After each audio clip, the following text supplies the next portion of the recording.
A solar eclipse always happens at a new moon, and the new moon moves between the Earth and the sun, blocking part of the sun's light. This one is a partial solar eclipse in Virgo. In astrology, Virgo energy has to do with service, discernment, detail, health, and purity, organizing, refining processes, and tending to what supports well-being.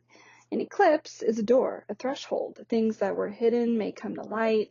Patterns may shift, potent release or change often arrives. The solar eclipse new moon combo is especially strong for planting seeds, intentions, for resetting, for clarifying direction, especially in areas Virgo rules in your chart. So here, for the collective, things to reflect on. Some ideas, prompts of what this eclipse new moon in Virgo might bring up. Where have I been trying to fix everything, be perfect rather than allow grace and leeway? What small routines or habits support my well-being, body, mind, and spirit, and that I want to refine or establish? What details have I overlooked that are important? Health, boundaries, daily rhythms. What shadow beliefs, especially around worthiness, service, contribution, might I release? How can I serve, work, show up more authentically, even with imperfections? So I'm going to share with you some rituals I and my family will be doing that you can do as well for this special new moon. On preparation day, so the day of or the evening right before, you should quiet your mind, meditate, journal about what you want to release, what you want to invite in. Let go of expectations of perfection. And how and why this helps is because it sets intentions, clears clutter of your mind and your heart. Now, on the day of the eclipse new moon, I would suggest doing the following.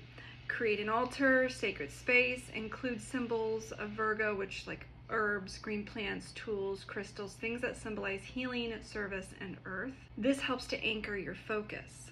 Set a ritual time during the eclipse window, if it's visible or attainable, to set in shadow light. Watch the eclipse safely if possible. If you have eclipse glasses, that's preferred, depending on where you're at in the world. What this does is it's being physically present with the celestial event intensifies its power. Write shadow letters. So write everything you want to release, worry, perfectionism, guilt, limiting beliefs, then realistically burn or bury or safely release what you wrote.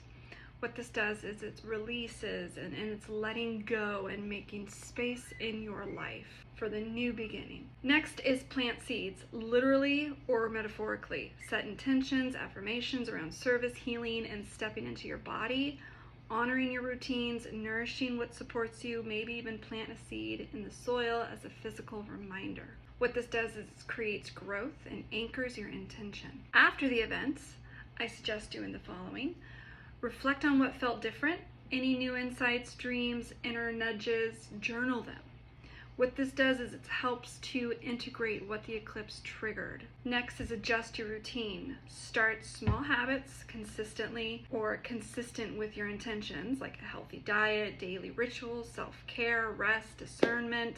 And what this does is really Virgo thrives in service to details. Consistency truly matters in this case. And lastly, I would share what you're building or creating if it feels right, even if you don't feel ready, because part of this eclipse is stepping forward before perfection. What this does is it builds your courage, accountability, it helps shift fear of being not enough.